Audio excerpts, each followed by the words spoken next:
अभी जो कैबिनेट बनी है उसमें 3 ही लोग बने हैं, एक डिप्टी सीएम 2 बने हैं और एक सीएम बने हैं।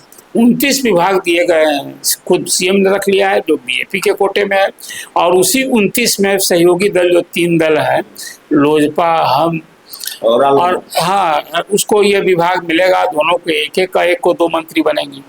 बाकी 18 विभाग मिला है जदयू को। अब रही बात, आपने गृह विभाग की चर्चा कर दी। गृह विभाग तो सीएम के पास रहता ही था, पहली बार ना नीतीश कुमार ने उसको सम्राट चौधरी के हवाले किया। अब बदले में वित्त विभाग ले लिया जदयू ने, जो कभी लगातार उप मुख्यमंत्री रहते, सुशील मोदी ही वित्त मंत्री हुआ करते थे। तो विभाग को लेकर ये नीतीश कुमार ने ही एक फॉर्मूला तय किया कि 6 विधायक पर 1 एमपी होगा, 1 मंत्री होगा, और इसके बाद विभाग पहले ही एलोकेट कर दिया कि कौन दल के पास कौन विभाग है।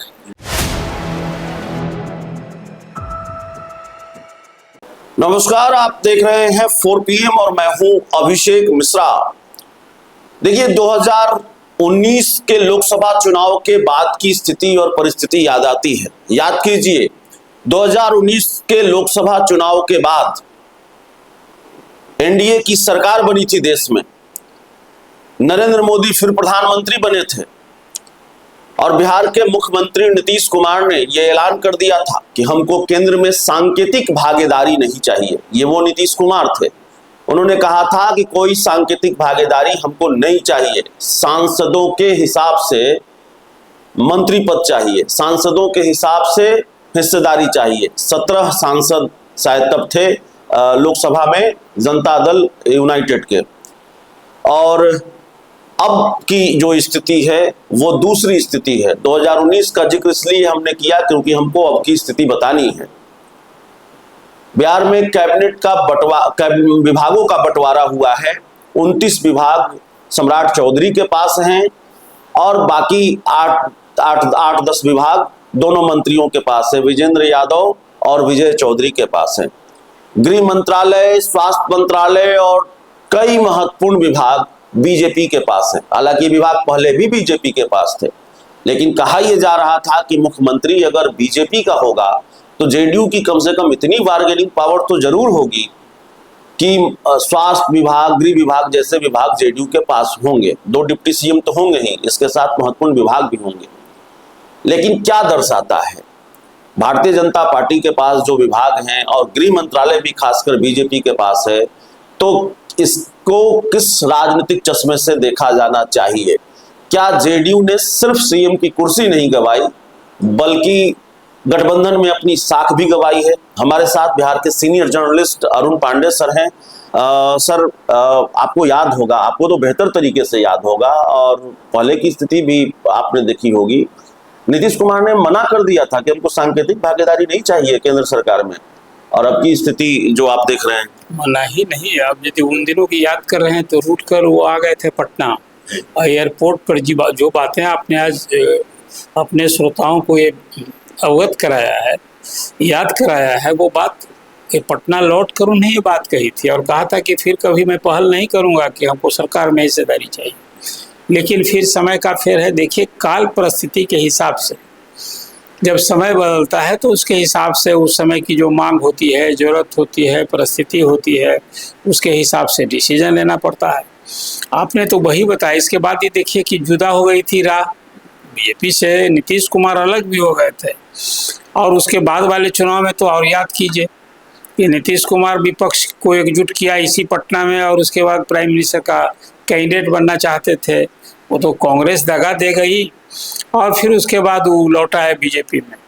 तो 2019 के लोकसभा चुनाव की परिस्थिति कुछ और थी और आज परिस्थिति कुछ और है। मैं इसलिए बात कर रहा हूँ कि 46 साल की बीजेपी हो गई, उसको सत्ता में आने की, बिहार ही एक राज्य था हिंदी भाषी क्षेत्रों में जहाँ भाजपा को सत्ता नहीं मिली थी, तो उसके दिल की मुराद इस पर संजोग पूरी होने वाली थी। 18वीं विधानसभा के चुनाव में सीएम का चेहरा बता के नीतीश कुमार को नहीं लगा। ये बात एक अंतिम तक जदोजहद होती रही और खासकर अमित शाह जी से ये बात कई बार मीडिया के लोगों ने पूछा तो उन्होंने कहा कि जब बहुमत आएगा तो विधायक बैठकर नेता चुन लेंगे। मैंने वो प्रक्रिया बताते रहे। ये कहा जरूर कि नीतीश कुमार मुख्यमंत्री हैं, उन्हीं के नेतृत्व में हम लोग चुनाव लड़ रहे हैं, लेकिन ये चुनाव ऐसा था असेंबली का जिसमें भाजपा ने कभी नहीं ये कहा कि अब अगली बार फिर जब बहुमत मिलेगा तो नीतीश ही कुमार होंगे। हालांकि अभी चुनाव में दोनों बीजेपी जदयू बराबर सीट लड़ी, 5 दलों का ये गठबंधन है, राष्ट्रीय जनतांत्रिक गठबंधन। उसके पहले आपने लोकसभा चुनाव 2019 की बात ही, जरा 2024 की भी बात कर लीजिए। 24 में तो बीजेपी पहली बार बड़े भाई की भूमिका में लड़ी। ये बात खुद अमित शाह मीडिया से ही मुखातिब थे तो बड़ा दम भरे शब्दों में कहा था कि देखिए इस बार तो हम बीजेपी बड़े भाई की भूमिका में लड़ रही। हालांकि सीटें दोनों को बराबर आ गई, एक सीट बीजेपी अधिक लड़ी थी, दोनों को बराबर, एक 17 एक 18 लड़े थे, दोनों को सीटें बराबर आ गई, 12 आई। और इसके बाद फिर चुनाव में असेंबली में दोनों दल बराबर लड़े, बीजेपी को फिर 4 सीट ज़्यादा आ गई। तो अभी बीजेपी के 89 एमएलए हैं और जदयू के 85 एमएलए हैं। तो जो उन दिनों की याद कर रहे हैं कि नीतीश कुमार ने ये कहा था, तो परिस्थिति बदल गई। आज की तारीख में केंद्र में जदयू सहभागी है, उसके 2 मंत्री हैं, 12 सांसद हैं, 85 एमएलए हैं। अब खुद नीतीश कुमार राज्यसभा के मेंबर बन गए। हालांकि अभी संसद का जो ये विशेष सत्र 3 दिनों का शुरू हुआ है, आरक्षण बिल तो कल भी रहेंगे नीतीश कुमार, और आज भी शायद वो नहीं जाएंगे, साल कल जाएंगे कि नहीं जाएंगे, अभी सवाल है। इसलिए जो आज की राजनीतिक परिस्थिति है उसमें नीतीश कुमार ने खुद ही तय किया कि भाई हम राज्यसभा में जाएंगे। जीवन में मेरी जो राजनीतिक जीवन रहा उसमें एक हाउस बच गया है। हालांकि सबों को हैरानी हुई कि भला नीतीश कुमार सीएम के पद से भरा कोई राज्यसभा का मेंबर का पद होता है, लेकिन उनका निर्णय था। हालांकि ये निर्णय मैंने जैसे आपको कहा, नीतीश कुमार की उम्र और सेहत जो स्थिति आप रही थी आप भी जानते हैं, तो उसके कारण आज नीतीश कुमार क्या पहले वाले नीतीश कुमार हैं जो 2019 में नीतीश कुमार को जिस ढंग से उनके तेवर को आपने अभी चर्चा की, आज नीतीश कुमार का वो तेवर दिखता है क्या? अब तो आए दिन आपने देखा, इसी पिछले विधानसभा के चुनाव में कई बार वो नरेंद्र मोदी का पैर छूने लगे। हालांकि कई रोका भी, प्रधानमंत्री रोकते रहे। ये क्या दर्शाता है? ये दर्शाता है कि नीतीश कुमार का की बॉडी लैंग्वेज, उनका तेवर, ये सब कुछ बहुत बदल चुका है। वो क्या परिस्थिति है, वो उनकी सेहत ही की बात इसको कहेंगे। इसलिए अब तो जब नीतीश कुमार को बीजेपी जैसे चाहेगी वैसे कर रही है, कोई वो बार्गेनिंग वाली बात जो आपने कही, अब वो कहाँ बात रह गई। और अभी मंत्रिमंडल में आपने विभाग की बात की, अभी जो कैबिनेट बनी है उसमें 3 ही लोग बने हैं, एक डिप्टी सीएम 2 बने हैं और एक सीएम बने हैं। 29 विभाग दिए गए हैं, खुद सीएम ने रख लिया है जो बीजेपी के कोटे में है, और उसी 29 में सहयोगी दल जो 3 दल है, लोजपा, हम और हाँ, उसको ये विभाग मिलेगा। दोनों को एक को 2 मंत्री बनेंगे, बाकी 18 विभाग मिला है जदयू को। अब रही बात, आपने गृह विभाग की चर्चा कर दी। गृह विभाग तो सीएम के पास रहता ही था, पहली बार ना नीतीश कुमार ने उसको सम्राट चौधरी के हवाले किया। अब बदले में वित्त विभाग ले लिया जदयू ने, जो कभी लगातार उप मुख्यमंत्री रहते, सुशील मोदी ही वित्त मंत्री हुआ करते थे। तो विभाग को लेकर ये नीतीश कुमार ने एक फॉर्मूला तय किया कि 6 विधायक पर 1 एमपी होगा, 1 मंत्री होगा, और इसके बाद विभाग पहले ही एलोकेट कर दिया कि कौन दल के पास कौन विभाग है। तो बीजेपी, ये तीनों जो सहयोगी दल है वो बीजेपी से सहयोग के साथ जदयू से जुड़े, तो ये विभाग का जब एलोकेशन कर दिया उसी हिसाब से अभी ये तो तीसरी कैबिनेट न होगी। अभी 18वीं विधानसभा में दूसरी सरकार, और 17वीं विधानसभा भी आपने देखा, एक तरह से कहिए तो 3 बार सरकार बनी थी। पहली बार बनी जदयू बीजेपी के साथ, फिर बनी जदयू राजद के साथ, फिर बनी जदयू और बीजेपी के साथ। अभी 145 दिन में ये दूसरी सरकार बन चुकी है।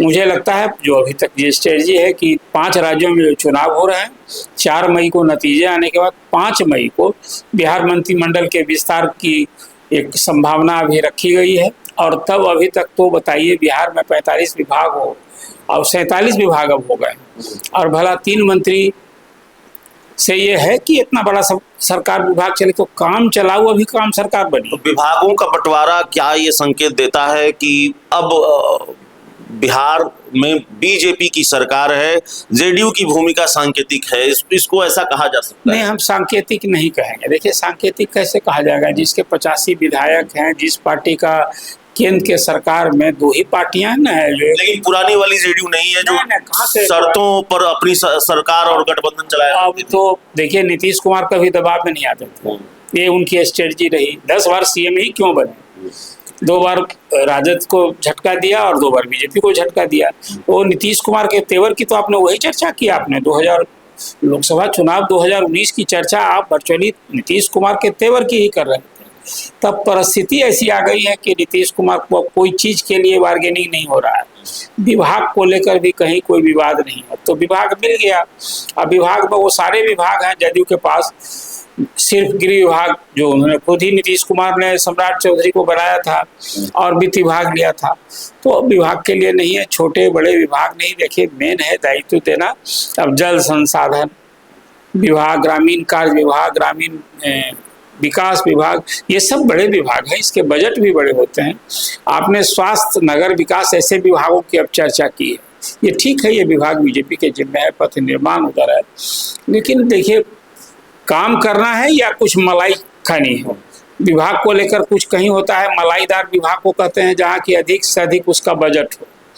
लेकिन अभी जदयू बीजेपी में कोई ये नहीं है। हाँ अभी एक तरह से मानता हूँ अन्याय हो गया है सहयोगी दल का, ये दोनों बड़े जो सहयोगी थे आपस में तो अभी 29 से 18 विभाग बांट लिए हैं, अब बाकी के लोग कह दिए हैं कि अभी आप 5 मई तक इंतजार कीजिए। ये कहीं ना कहीं मैं मानता हूँ कि थोड़ा सा अटपटा डिसीजन